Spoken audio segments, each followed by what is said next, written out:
Let's do it. All right. Um, I hit record and completely blanked. Give me 1 second. I'm just gonna keep recording. I need to get my composure. Welcome everybody to the inaugural episode of Yapcast. I'm Up, joined with my co-host Zach. AKA NoHo Hank for this episode. Oh yeah, and I am Pat, aka Cristobal, for this Beautiful. episode because we are going to be talking about a little show that we love quite a bit, and that show is Now, in case you're not sure what Barry is, I'll give you a quick premise straight from the greatest website of all time for research purposes, Wikipedia.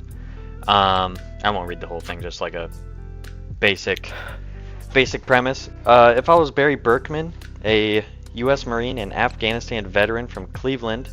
Basically, he's a hitman and goes to L.A., gets into a little bit of acting, and yeah, it goes from there.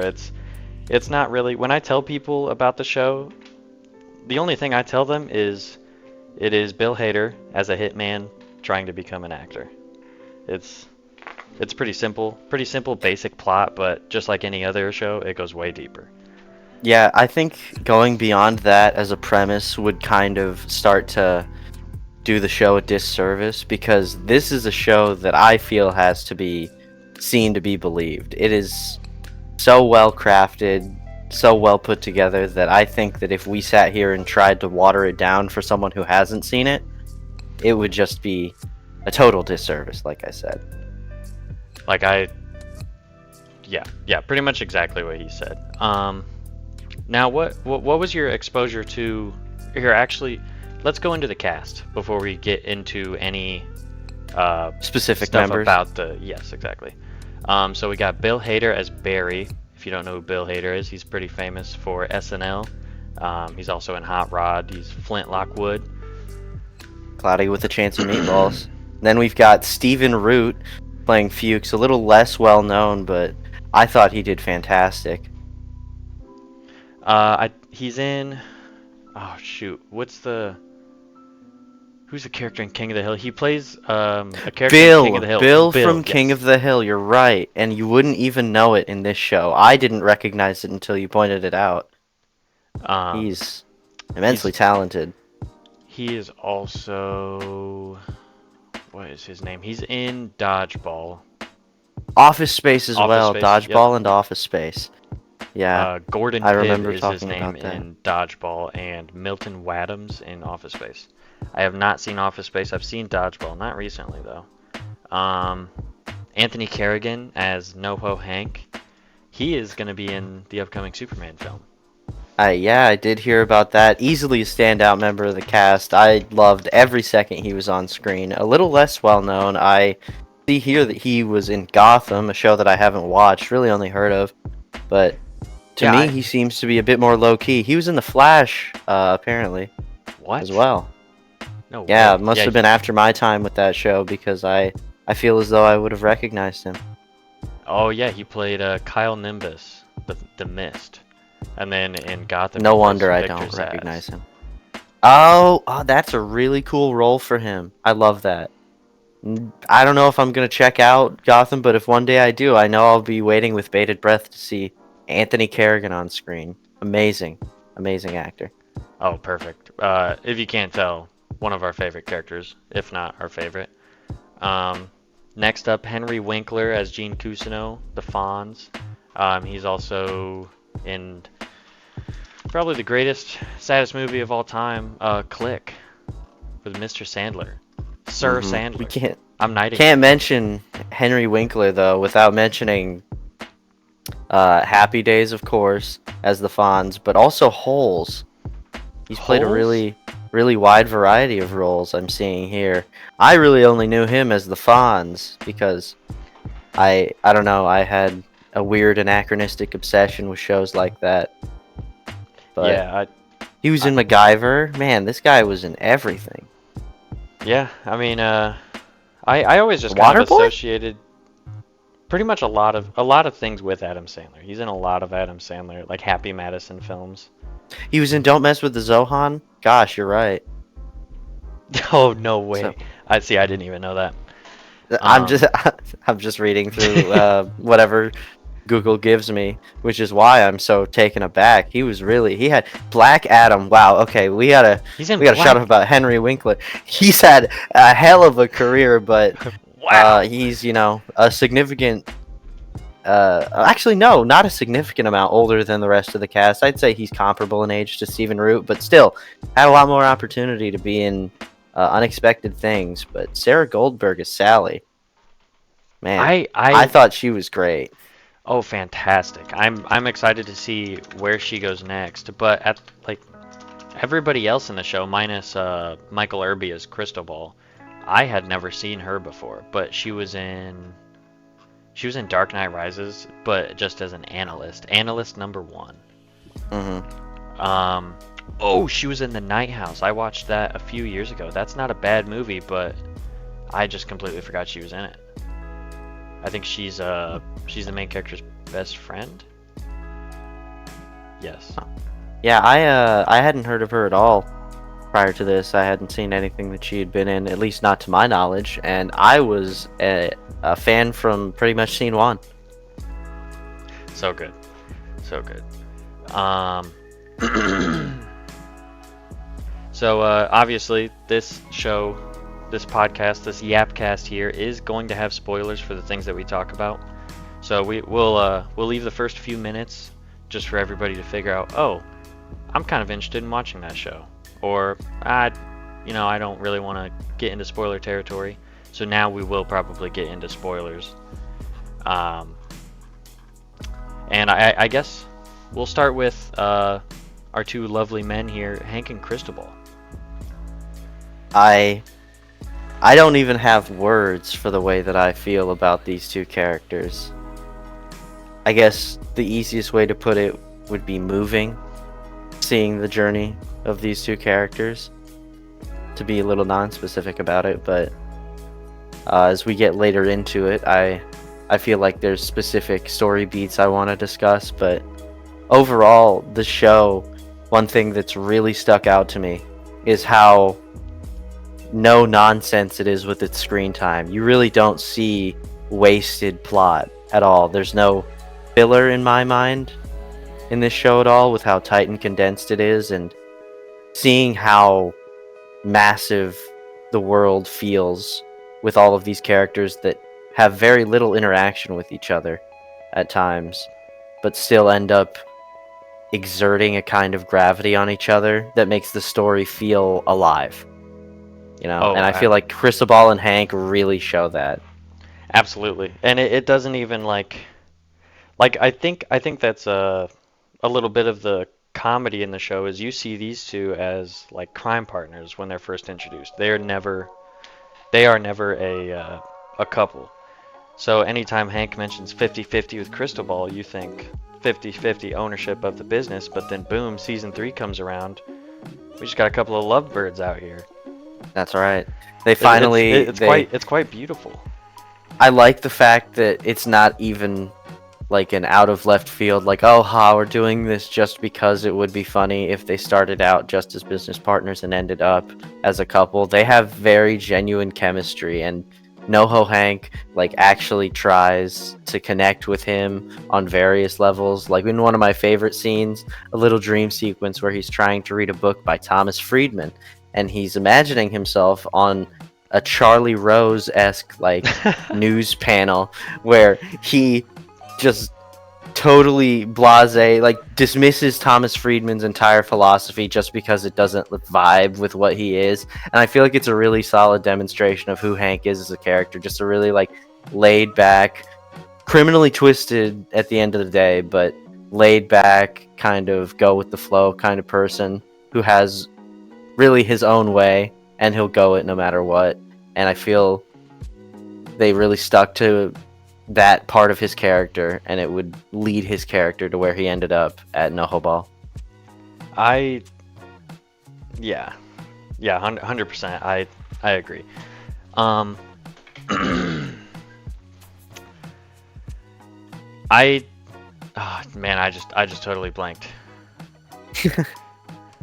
There's so many things that I want to talk about, and we have a little note sheet here of all the things with the show, and there's so many things on my mind. But going back, Mm-hmm. you said every single episode feels like it's part of, uh, like everything connects, every character connects, even Mm-hmm. if they don't see each other. Like how Hank and Sally don't even see each other face to face. I don't think they even know of each other's existence, minus the nun photo in season 1 of Sally. Mm-hmm. But when they Yeah. meet in the finale, like everything is so intense, you don't even realize that they had never met because the story just kept moving despite it's like in Breaking Bad, Jesse and Walter Jr. never actually meet. Right. Like for him, he was sitting at their dinner table, but of course Walt Jr. wasn't there. And I Mm-hmm. just I I love that the characters do not always have to be in scenes together for them to mix into the greater scheme. Right. They all affect each other, regardless of them actually being physically present with one another. Their actions exert forces on each other's lives, and even if they don't truly like fully understand the depth of what they're doing to the other person, it's always interesting. I like Walter Jr. and Jesse didn't have that, but Sally and Hank absolutely did when they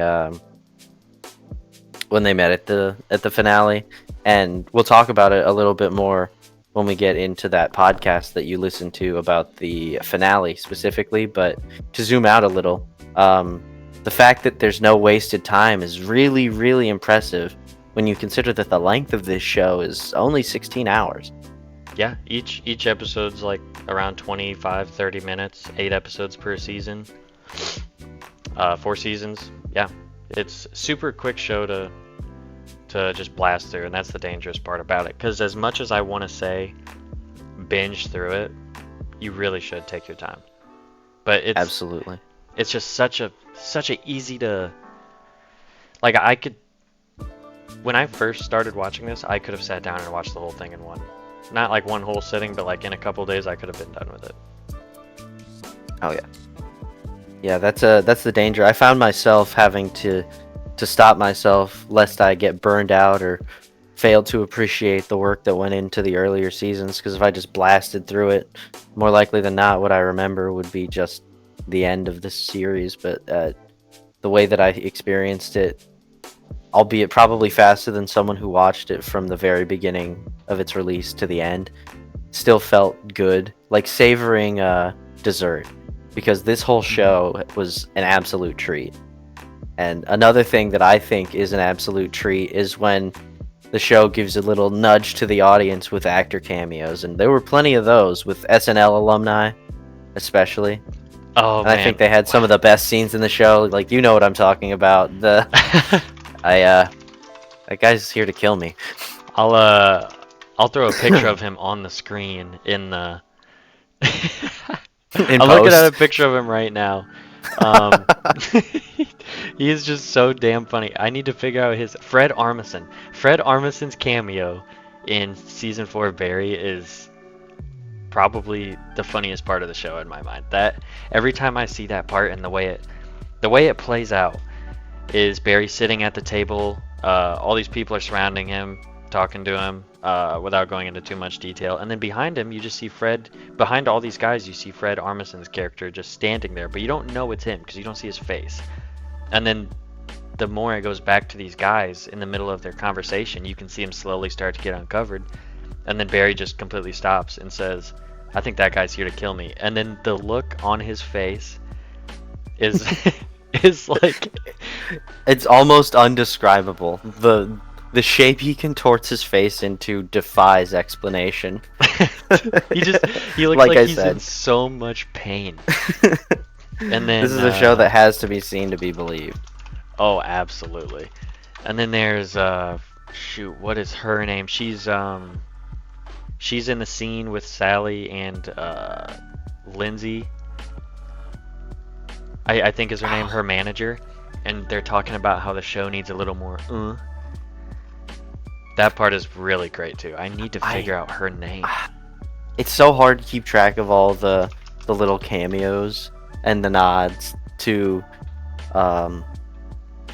let's say, the entertainment world, because first and foremost, I feel like this is a show that really lets you know that there are industry entertainers behind it, and it's in a way a little bit for industry entertainers, because it's not only about the acting business in LA, but it's so steeped in, like, let's say, TV show slash movie entertainment politics.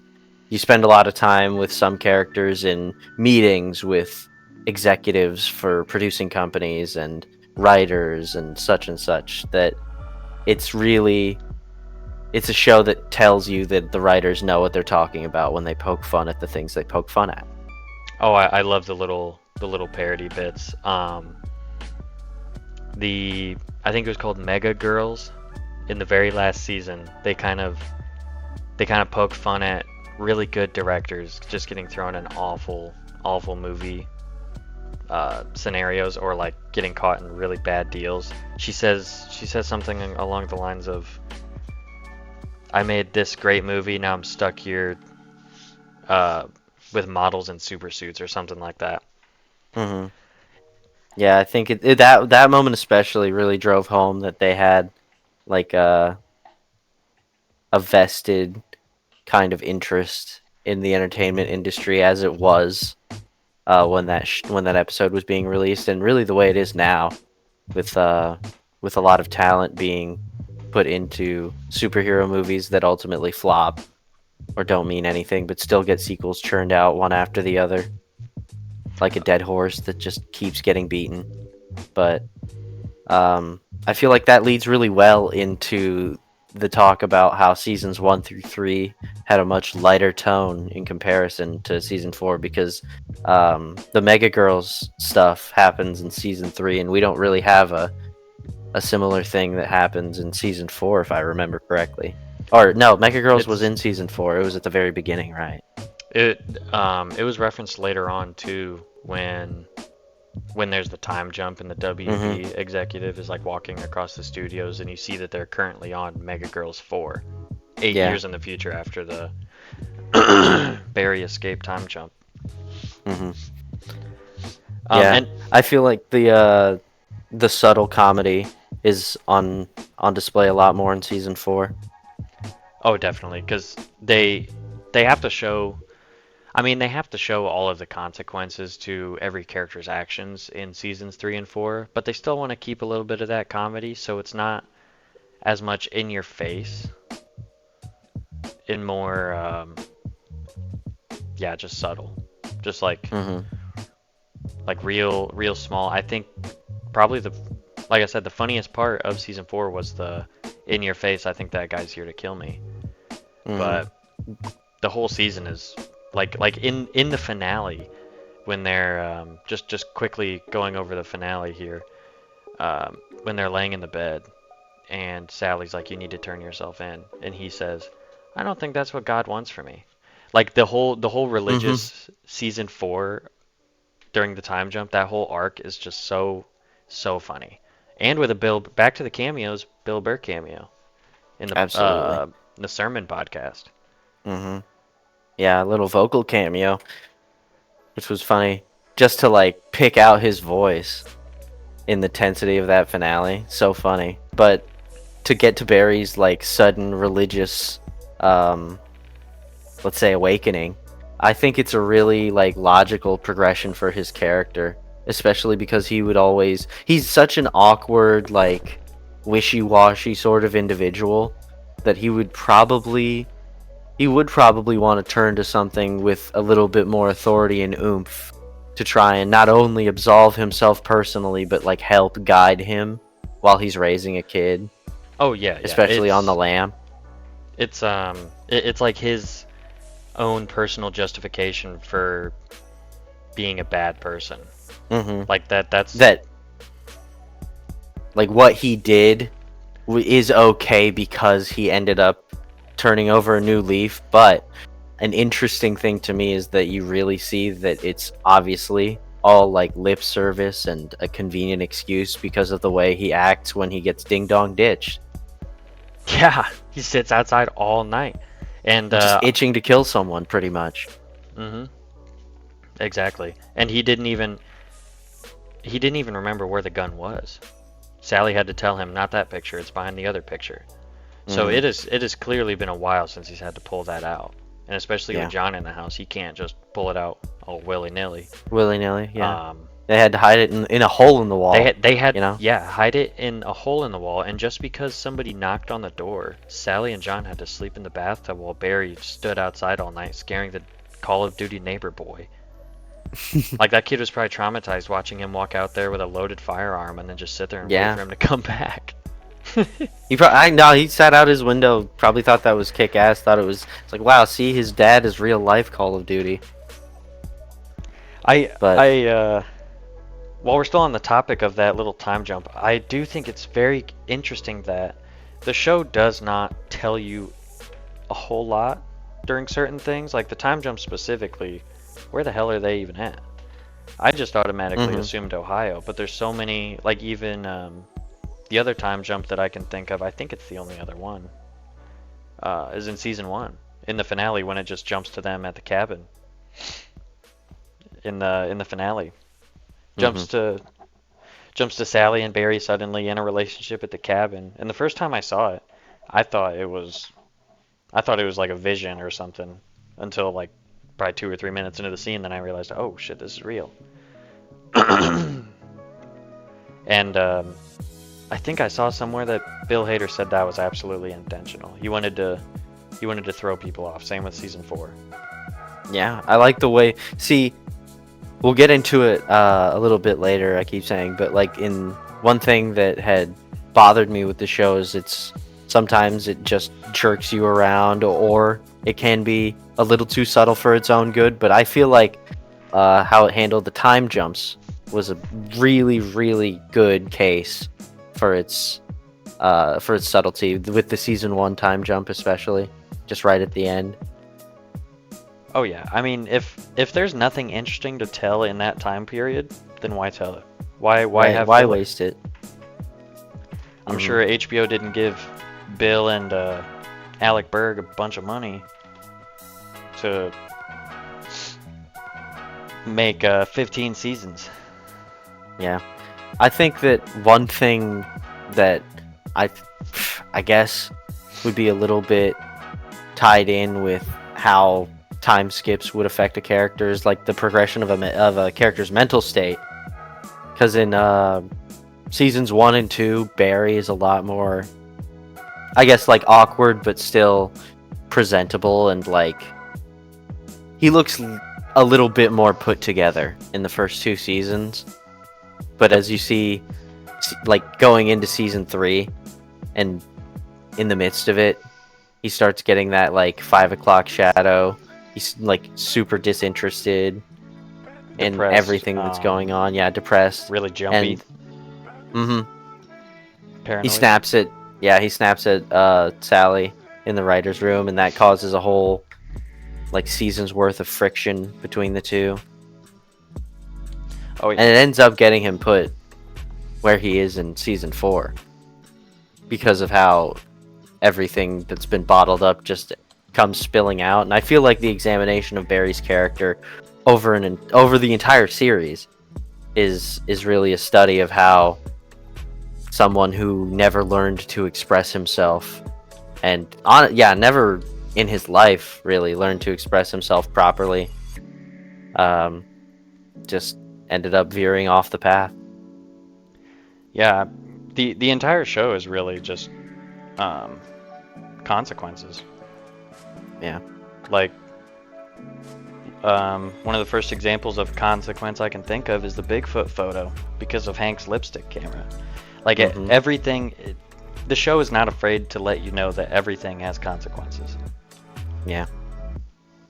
I think Like, that one big like demonstration of that is the mentor dynamics between a bunch of the characters. The one that comes to mind immediately for me is obviously Gene and Barry, but I think that Gene and Sally's relationship, not Sarah, the actress's name is Sarah, but Gene and Sally's relationship mentor wise is really interesting to see unfold through the entirety of the show. And I know you have marked down that that it's interesting that Sally's career is a strong mirror of Jean's own career. Oh yeah, yeah, because it doesn't go too much into it, but it talks about how Gene used to be a big asshole early in his career, and he ruined. Oh, what's her face?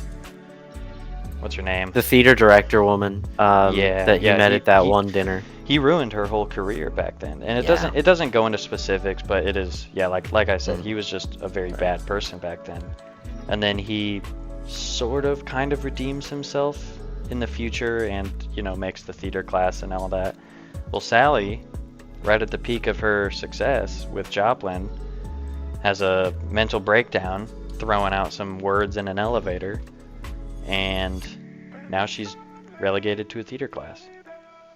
Yeah. I think it's really interesting too that um she didn't just suffer that like personal fall, but she also had to suffer because of Barry's actions too, who was also influenced by her mentor. And I feel like the relationship between Fuchs and Barry can't be understated as well. That is a central driving relationship behind this entire story, no doubt. And I love every second of it. Poor Fuchs. But I he makes his bed. But by the end of the series he learns to lie in it, and I love that. Oh, absolutely. We'll get into it more, but he got the best ending possible. No Um, doubt. But I like, just really love the Fuchs whiplash, the emotional hmm whiplash. Like 1 second, he is making Barry so mad he uh, attacks the entire monastery full of Hank and Cristobal's uh, buddies.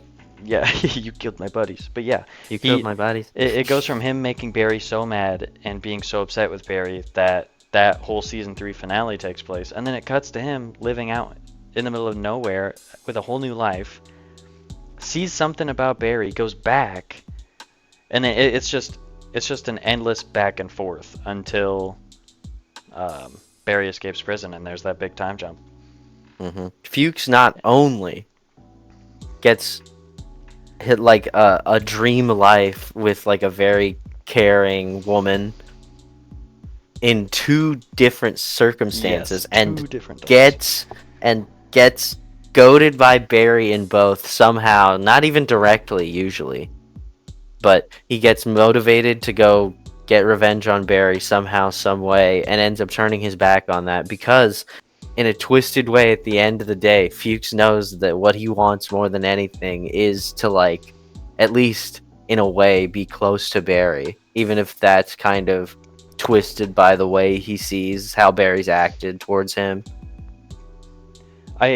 I think so. Barry obviously has father issues. I think Fuchs, with having such a strong relationship with Barry when he was little and like watching him grow up, I think Fuchs has like child issues. Like he wants a child of his own, and he sees that in hmm Barry, and then he also sees that in John. Hence why Yeah. he saves him. hmm I feel the one thing that stuck out to me was the quote that Fuchs had around. I think it was following the time jump, where he talks about how he lied to himself a lot and he fancied himself some kind of mentor, but at the end of the day, he accepts that he was just a guy with problems trying to exploit other people. And I A man like the with no way heart. that he examines his relationship with not only the world but Barry. Really leads to a fulfilling moment at the end where they just exchange a bittersweet look at each other after Fuchs saves John. Oh man, I love that. I love that shot so much. It's like hmm Walter and Jesse looking at each other one last time. And yeah, we'll hmm we'll get to the finale. We'll get there. But Um, can't talk about time skip or Fuchs post season 3 at all without talking about his moniker, the ooh, Raven. call me the Raven. I love the Raven. I'm gonna throw a hmm picture up right now of Mr. Raven standing in the coffee shop. Probably my favorite photo of Fuchs, all stanced up, staring at the barista. Such a I good do transformation. I do really love how he just walks in there. It's such a quick scene. He's driving away from the jail. goes to the coffee shop. There's like 15 seconds in the coffee shop, and then he's back on the road with this barista. There's not a single word of dialogue between those two. They just lock eyes, and they're gone. Fuchs becomes a stepdad in 30 seconds. Just like that, and he doesn't even like suck at it. I mean, he's not great, but it's like Sure. he automatically gave them a new home, so I guess that's right. something. And he's a little bit more considerate to them than he was to anyone else he was being a father figure that we've seen, mostly just Barry, because he's he's considerate enough to like bring them away from the fighting when they ask for it. The whole scene of them sitting on the couch, talking about ways to get them away from the surprise ambush, and talking about how they could throw on a Fast and Furious movie because they're always so loud. I love the scenes in this show that go on for so long, and that's what makes them so funny. They go on for way too long. That's one of my favorite. That's one of my favorite bits. It's like they don't feel like they drag either. They still somehow make all that time work, even when they're talking about stupid shit like the specifics of the plot details in the Fast and Furious movie, because they like debate if one part of the movie was that 6 or was that 7, and then they said no, Fast and Furious 6, and then they drop like the year that it was released, and then they drop what the opening scene consists of. It's them driving out of a plane. That's Fast and Furious 6. That is such a like just the mundane shit that they insert into these little like conversations to break up the drama, or to even just say fuck it, there is no drama. Like obviously what's happening is dramatic, but we're just gonna sit here and shoot the shit. Oh yeah, that's what I liked about the Chechens too, is that it was, it's very dramedy. Every time Hank and the Chechens or Cristobal and the Bolivians, anytime any of those gangs were on the screen, I loved it. Even though the Sand Gang was short-lived in season 4, man, it was from start to finish with the Dave and Buster's scene, so funny. And I love how they're like portrayed as this big bad gang of two rival gangs, but they're also like kids. When they unveil the karaoke in the bar and all that, the one guy runs over and I call karaoke. It's like they're kids at heart, but visually they're just all tough guys. And then they're hardened thugs. They go in the silo and immediately start making sand angels. I mean, they do die pretty quickly after that, but it's oh man, I'm seeing you put something in the notes document right now. Fuchs is just another great example of the reoccurring comedy in this show, like with him switching up a lot. And the way that he just can't seem to figure out what he wants, not even in association with any specific character. Obviously what he wants with Barry is a big focus, but in general a lot of what Fuchs's problems stem from are just an inability to nail down what he wants or what's good for him.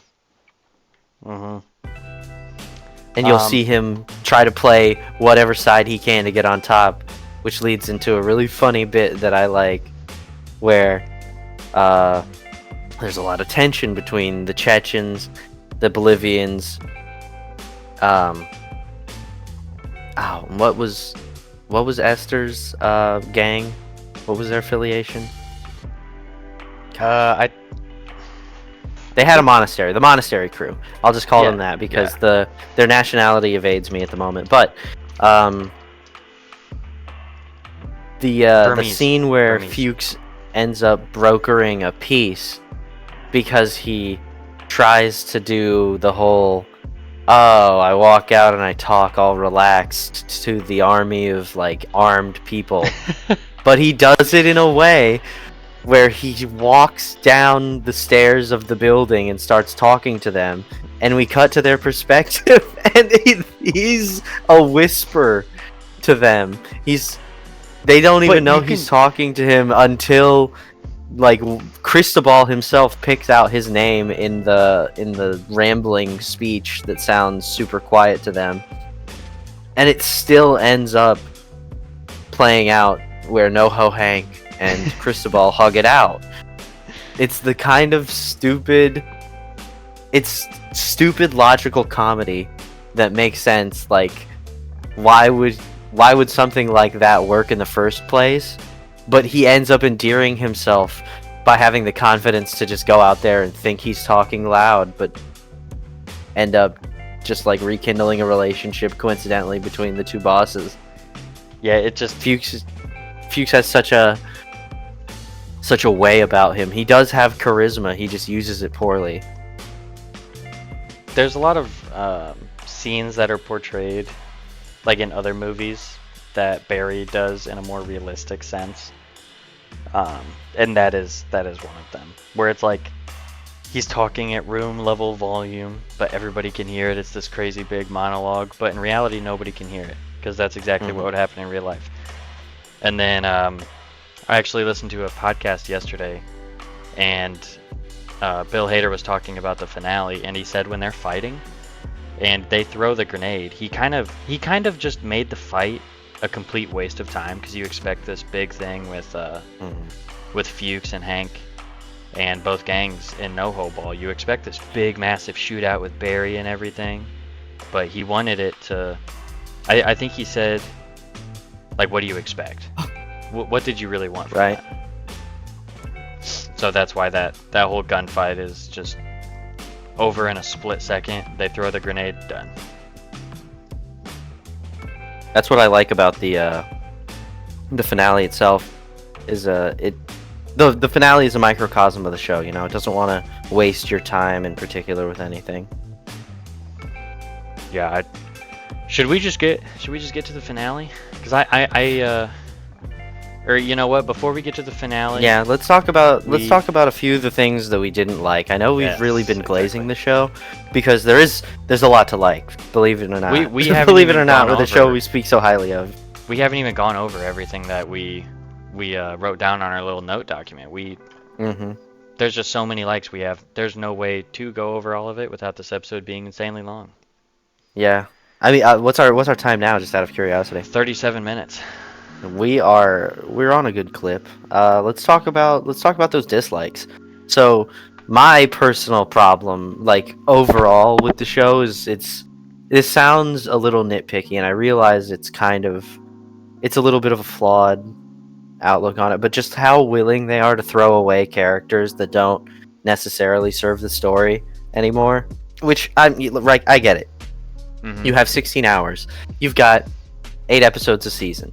You've got 4 seasons. There's not a lot of time, but there's a few strange outliers that I just feel like kind of show up and go away with varying degrees of effectiveness. The biggest issue was the Karate Kid, the kid that showed up in the bottle episode with the gi, and it just kicked the shit out of Barry and Fuchs. Like, obviously it was a plot device child, but I really would have liked a bit more of a nod, like further on with how connected everything is, like just some kind of little bow to wrap up that like storyline. Was she actually like what was the deal? Yeah, You know? exactly. Like give me like a newscast in the background of the obituary of Ronnie. He was this professional taekwondo, Right. professional martial artist. There's got to be something. He was an Olympic level martial artist, even taekwondo. Yeah, but one character that I feel like didn't even get like a nice bow wrapped on it and could have had further like potential was something you had written down. Sam. Oh Tally man. Jack. Yeah. So Sam shows up initially for, what was it? The end of the one episode and the entire next one.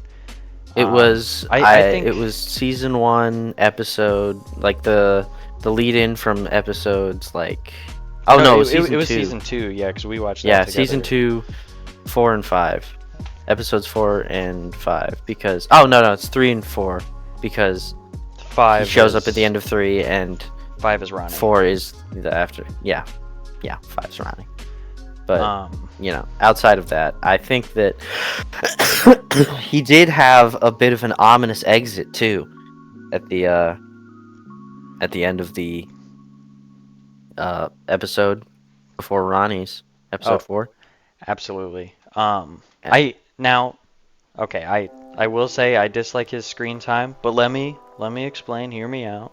I understand that when he was brought on, he basically served his purpose was to show Barry that he can't let these two lives mix, or else somebody he loves is gonna get hurt. Hence, when he's aiming the gun at Sally in the very end. Um, now, in season 4, when she goes back to Joplin, her mom name drops Sam. They have a whole little Mm-hmm. discussion about Sam. So I know she was only in Joplin for probably one episode, maybe half of the next one. Half an episode. Yeah, right. But I would have still been interested to see Sam again. Not like a whole plot point based around Sam, but maybe just an update, I guess. Mm-hmm. But I get why they did. I totally understand. It's like um, Barry's friend that he saved in Afghanistan, the FBI agent. What was his name? Let me look for it here. Agent Nguyen? Is that how you say it? Agent Nguyen. Nguyen, yeah. Agent Nguyen. Yeah, Yeah, Albert. yes. I understand why he was in it for as long as he did. Like we had to find dislikes. Like it was Yeah, genuinely you kind of really- a struggle to find a decent amount of dislikes to talk about. Mhm. But that one, I get why he was there. Doesn't mean I didn't like his character. Maybe would have liked to see more of him. Maybe when Barry goes to jail, or maybe he could have been the one to bust Barry Right. in But Jim Moss's I house. think I do like the way that they ended up doing it, The starting just now because return, yeah. I like I do like the resolution to Agent Nguyen's arc, to Albert's arc, especially having seen so much of him in the first 2 seasons just as a flashback. Yeah, But I didn't expect him to come in present day. It That doesn't- whole yeah. cold open of him showing up, saying his name, Mhm. it like makes it a point to subliminally show you the scar on his face, so you Mhm. put think- two and two yeah. together. It's not like, hey, I'm Agent Nguyen. I served with Barry Berkman, and With like Barry he doesn't Berkman he doesn't in just walk Afghanistan. in and say that. But I Right, still yeah, it's show not tell. It's good show not tell. it threw me off so much. It didn't click until after the Barry opening. That's what was Mhm. happening. That's Yeah. who that was. Yeah, I do wish there was more of him. I understand why there wasn't, but Such a like you said, powerful like final Zach scene said, with we really had to find dislikes. Absolutely, Bill Hader acted his heart out in that scene. I was on the edge of my seat. That was a fantastic performance from both of them, really.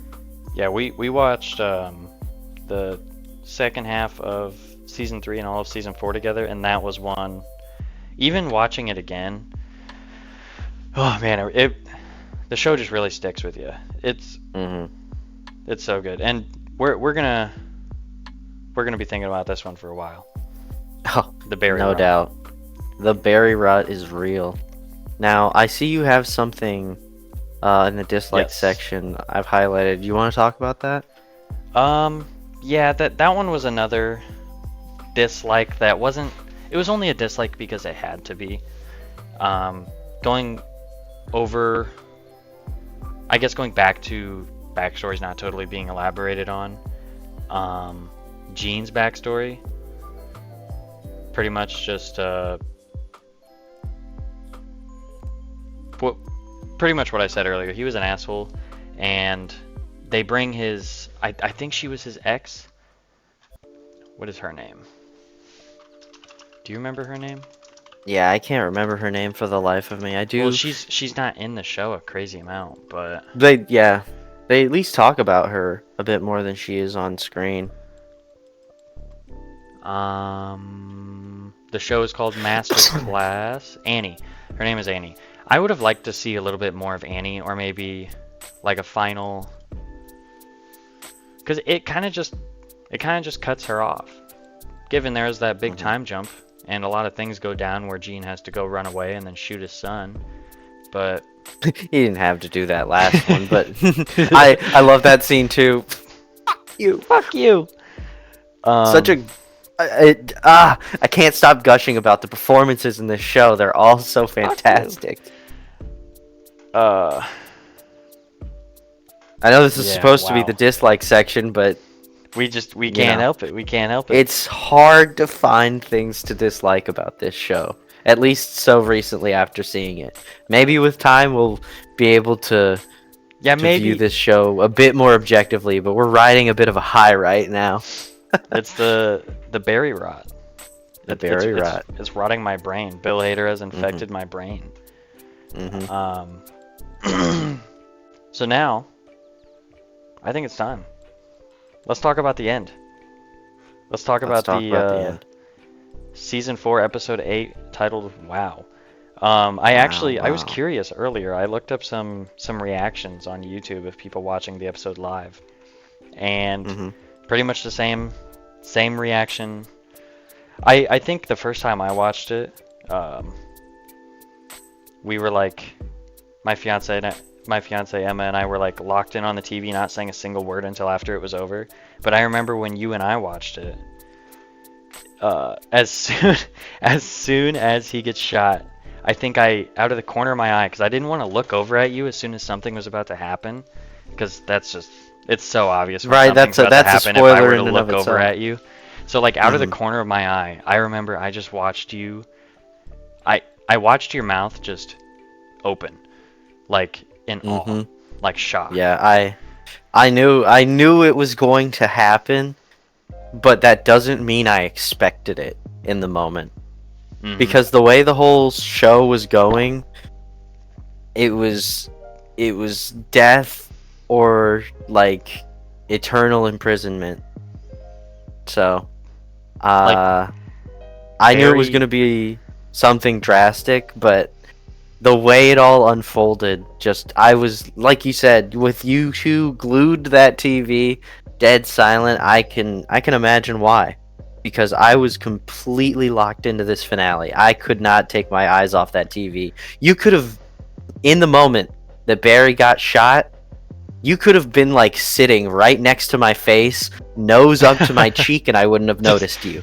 I was so invested. Well, it happened so quick. That's one thing Right. about that scene that I love, because when I was watching it, I knew it was close to the end. I knew there was only a few minutes left, and the whole time I'm thinking, I mean, okay, Hank is dead.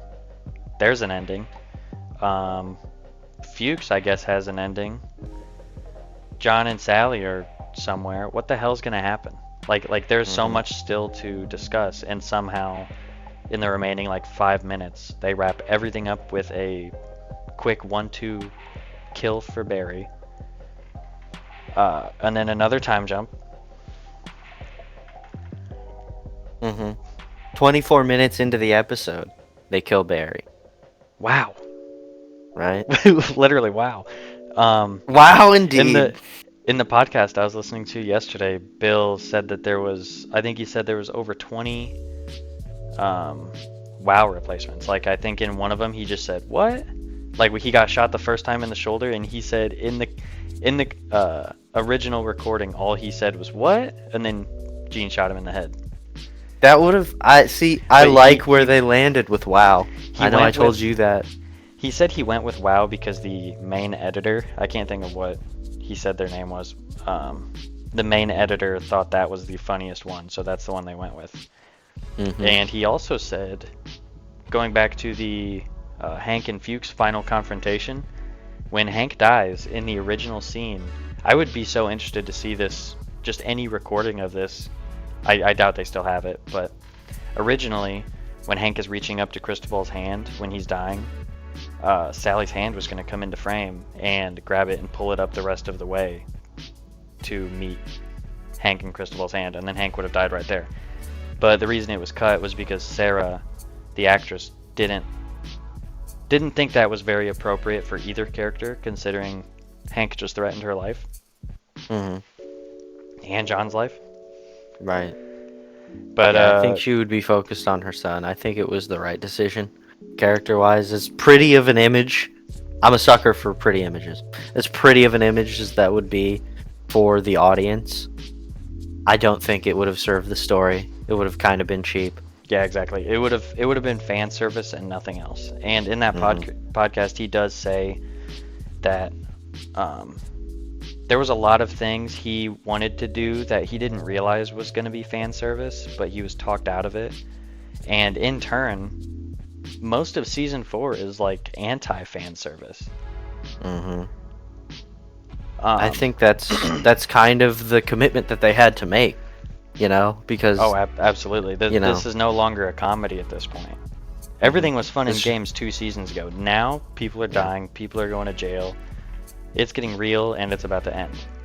right. Not to oversell what they may have been thinking or anything, but I think it's a question of, do you value these characters as like as close to like individuals as they can be, like actual characters, or are they just action figures for you to put in scenarios that you want to see, you know? Oh yeah.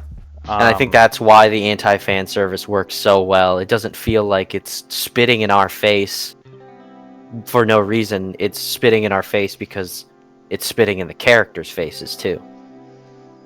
mhm. It's a show about consequences. Yep. Exactly. I also saw somewhere that denial, and I guess this is very factual. Denial plays a massive part in the finale Mm-hmm. because Hank is in denial about him killing Cristobal, and he dies because of it. Barry is in denial, and he dies because of it. Like he Mm-hmm. doesn't think of himself Yeah. as a bad person who If needs to turn he themselves in. had a he had a chance to turn himself in with no risk of being shot by Gene, And and he didn't take it, and as a result, his life ended. yep. But Hmm. with him dying, if Gene would have waited, because he says, I think you should call the cops. And pretty much immediately after that, Gene shoots him. If Gene Hmm. had just waited a couple more minutes, Barry would have turned himself in. Gene would have been seen as the hero, and Gene would have been Barry would have been the villain. But because Gene acted so impulsively without thinking, Hmm. again, consequences, he that was it. Hmm. It flipped, and now Barry is the hero. And branching off of that, he also said in the podcast that there was an alternate scene when they're watching the movie in the final, when John and his friend are watching the movie of their life. What was it called? The Mask Collector? The Mask Collector. That's what Gene called himself. Originally, Bill reached out to actual celebrities to cameo, and I guess George Clooney was at one point tied to play Gene. Um, Huh. and then I guess John's friend was going to ask him at the part where Barry comes in and saves him and Sally in the movie. He was going to ask him, "Do you remember this? Do you remember this happening to you?" And they decided to cut it because obviously he remembers what happened. He wasn't like 2 years old. He was an 8 year old Hmm. boy. I still remember things that happened to me when I was 8 years old. Yeah. But yeah, they just decided to cut it out because it felt pointless, and it's uh, to directly quote Bill Hader, it says, or it's fact versus legend. That's what he calls it. Like, Hmm. yes, the fact is my dad didn't do that, but the legend, still pretty badass. Hmm. He's a hero. Right. My Right, dad and in showed up his late, missed mind, the whole thing, but who right, cares? he was saved. His dad saved him, and in a way, it's probably what he wants to believe. Yep. You know, My dad because was a who the fuck hero is who Fuchs? my dad was a hero who told me baseball was a death trap. Hmm. But yeah, And didn't oh let me man, play video games. gosh, Fuchs had the best ending. Hmm. That Such a beautiful ending because he's the only character who wasn't in denial, the only character who truly owned up he had to accepted their himself. exactly. He accepted that he was a piece of shit with no heart, and despite not having a heart, still saved John. I Hmm. actually noticed it I when feel like the way that he phrased it of being a piece of shit with no heart is like still kind of like a mask, but in his like own way, he has accepted himself, whether he verbally like articulates it correctly or not, just because of the way he acts. Because obviously the way that someone acts is way more important than the way they talk about how they act. Um, Hmm. and the way that he does care about the safety of that barista he's having a fling with. He does like care about his guys because he retaliates so violently against NoHo Hank when he fires a rocket at his house. Um, Yes, I love that. I love that but so I much. think putting myself in the mind of the character at that final confrontation slash moment with Barry when he's handing off, like when he's leading John into his arms, and seeing Barry like strapped up with guns all over himself, all fucked up, just like a funhouse mirror reflection of the man that Fuchs turned him into, Yep. kind of like sells the bittersweet look on his face. Like, I did something good for this kid, but I fucked him up so bad, and I like beyond repair, and I can't do anything good for him except what I've done and what I'm about to do, which is leave. Leave and yep. Hmm. Just pretty much, he's saying goodbye to that chapter of his life, Yeah, and it's like a goodbye and that's I'm sorry. yeah, pretty much. And it's a good. It's one of the only satisfying resolutions that Barry has with another character, like while he's alive. Because to me, I would argue that last scene with, like with the flowers in the car with Sally driving away, is a reflection of the flowers that she would tell Barry to get her when she was working on Joplin. And that might be like me twisting it to be a little too much what I want to see, but I feel like it's a way to interpret it, especially because she just turned down the date from that hot history teacher guy that asked her out after the theater performance. Um, Yeah. I didn't think of it it that just way. that she had that bittersweet smile that Fuchs had on his face that someone gets when they're thinking about Barry. The kind of "I love you, but you hurt me," like kind of smile, and it's nice to see that on someone who's looking back instead of looking at Barry. Yeah, yeah. Because at You this know. point, Barry's Hmm. barely, barely. Barry is he's a legend. That Yeah, he's more fiction yeah, than man, and to see the like, not only a person but the person who felt safe with him, who was like so close to him, made him feel like he said, like a human. yep.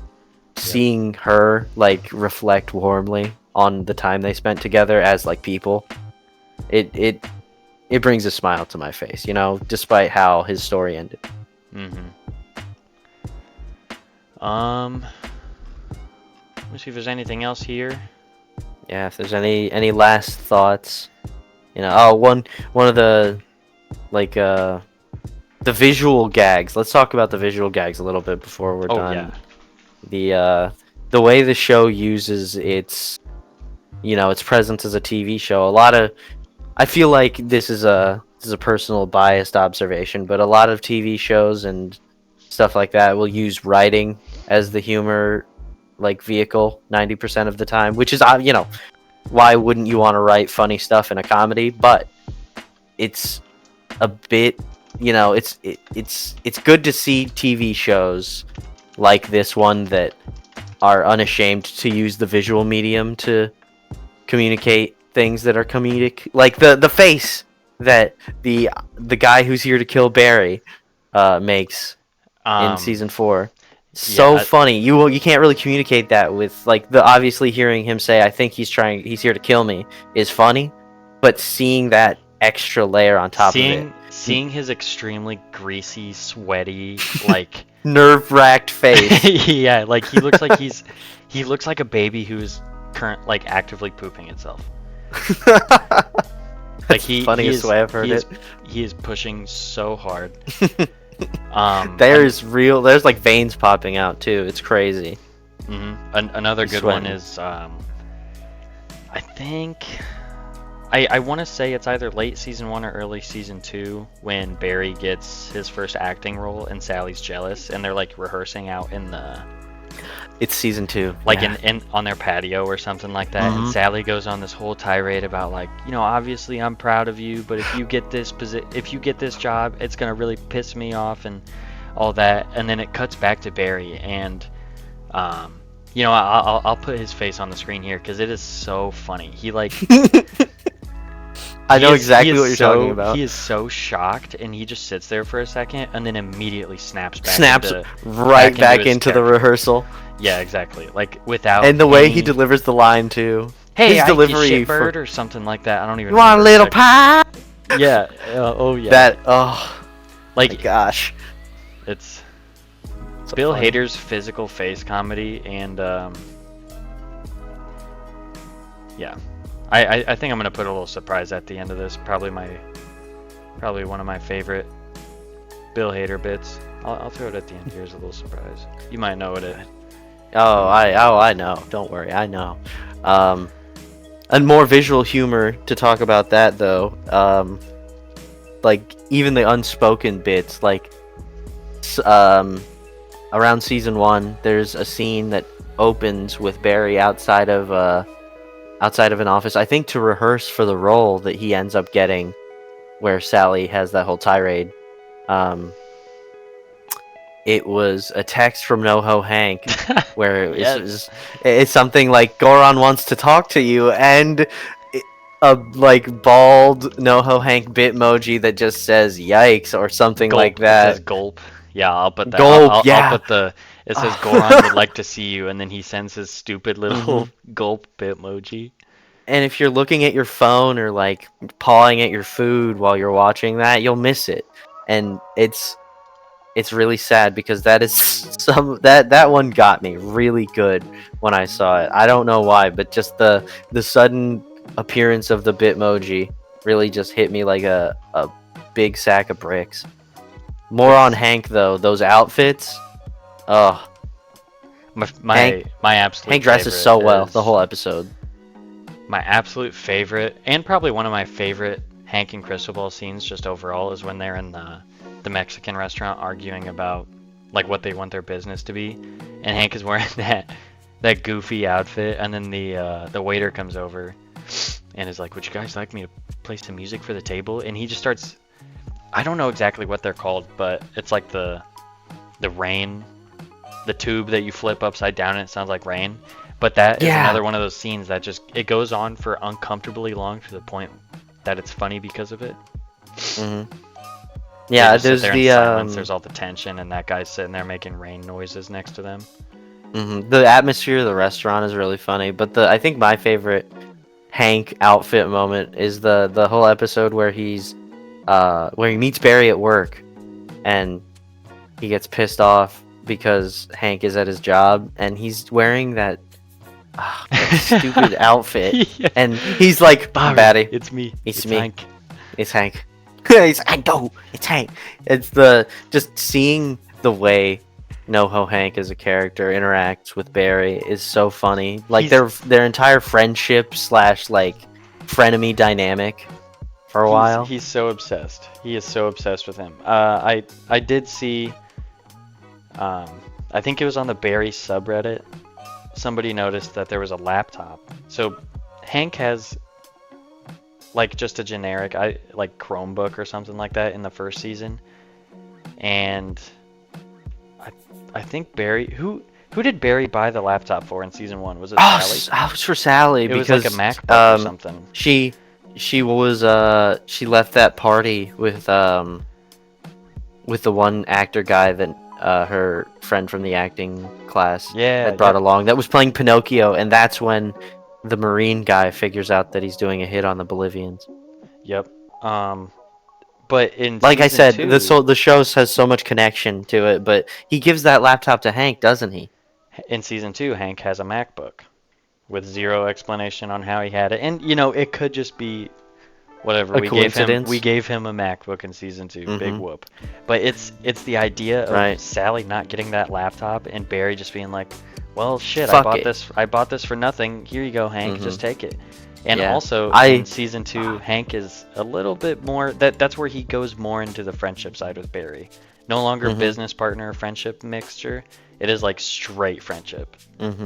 It went from like passive fascination to like genuine like almost a need for friendship because of the way that, like, especially how he reacts after he sees the garage with all the dead Chechens in it, like Goron, after Yeah. they kidnap Fuchs. Bari. Oh my gosh. he just sits there and smiles. He's like Bari. Like breathless, like he just saw the most beautiful thing on the planet walk by, and I guess, in a way, he would probably think something like that. I don't know how Hank post Cristobal would feel, but Hank's at least got some sort of flame for Barry, which I think that's funny too, is the tension that Barry causes in Hank and Cristobal's relationship.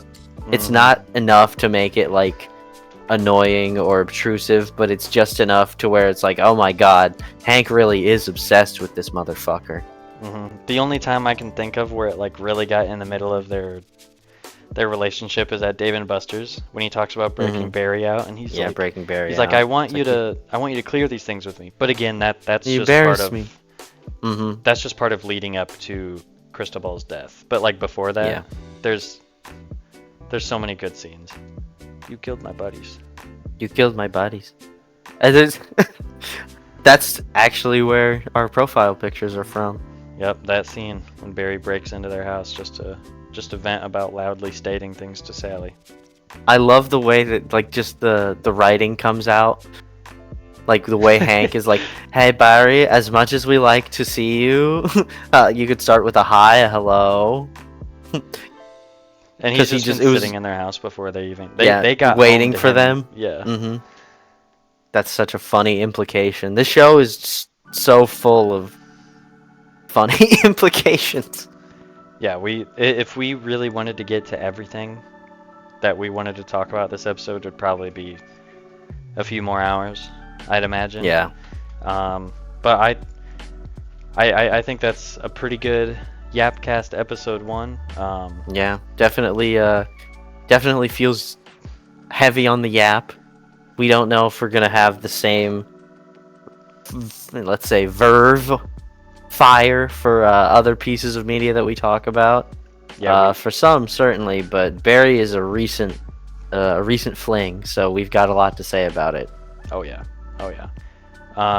Yeah, we do have some more episodes in the works, some with other cast members. This will be just a us, collaborative effort.